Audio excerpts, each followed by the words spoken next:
तारीख 9 जून, वक्त शाम 7:15 बजे। मैं नरेंद्र दामोदर दास मोदी कुछ ऐसी ही आवाज गूंजेगी 9 जून को शाम 7:15 बजे, जब हिंदुस्तान के नए प्रधानमंत्री के रूप में मोदी शपथ लेंगे, तीसरी दफा अपनी हैट्रिक बनाएंगे और हिंदुस्तान की करीब 140 करोड़ से ज्यादा जनता उन्हें लाइव देख रही होगी। राष्ट्रपति द्रौपदी मुर्मू उन्हें ईश्वर की शपथ दिलाएंगी और मोदी एक बार फिर हिंदुस्तान को विकास की राह पर ले जाने का संकल्प लेंगे। लेकिन अब खबर यह भी है कि मोदी के साथ एनडीए के 14 सहयोगी दलों के 18 सांसद भी मंत्री पद की शपथ ले सकते हैं। इनमें 7 कैबिनेट और बाकी 11 स्वतंत्र प्रभार और राज्य मंत्री के रूप में शपथ ले सकते हैं। हालांकि फिलहाल इसकी आधिकारिक जानकारी नहीं दी गई है, लेकिन माना यह भी जा रहा है कि 3 दर्जन से ज्यादा सांसद मंत्री पद की शपथ ले सकते हैं। टीडीपी और जेडीयू से 2-2 और शिवसेना से 1 कैबिनेट मंत्री बन सकते हैं।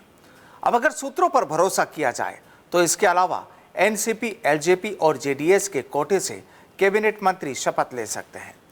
उधर दूसरी तरफ शनिवार को अमित शाह और जेपी नड्डा मोदी आवास भी पहुंचे और चर्चा यही है कि यहां मंत्रिमंडल को लेकर चर्चा हुई हो। कुछ मीडिया रिपोर्ट्स की माने तो टीडीपी के एक सांसद ने कहा है कि किस दल से कितने मंत्री बनाए जाएंगे, इसका फार्मूला पहले ही तय किया जा चुका है। इसको लेकर सार्वजनिक रूप से किसी तरह की चर्चा करने की कोई जरूरत नहीं है। सभी इस बात पर सहमत हैं कि पीएम जिसे जो जिम्मेदारी देंगे वे उसे निभाएंगे। आपको बता दें कि मोदी एनडीए संसदीय दल की बैठक के लिए शुक्रवार को संसद पहुंचे थे।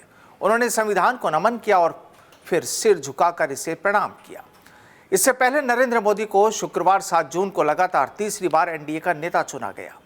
पुराने संसद भवन के सेंट्रल हॉल में एनडीए संसदीय दल की बैठक हुई और इसमें एनडीए के सभी 293 लोकसभा सांसदों, राज्यसभा सांसद और सभी राज्यों के मुख्यमंत्री और डिप्टी सीएम की मौजूदगी में इस पर मोहर लगाई गई।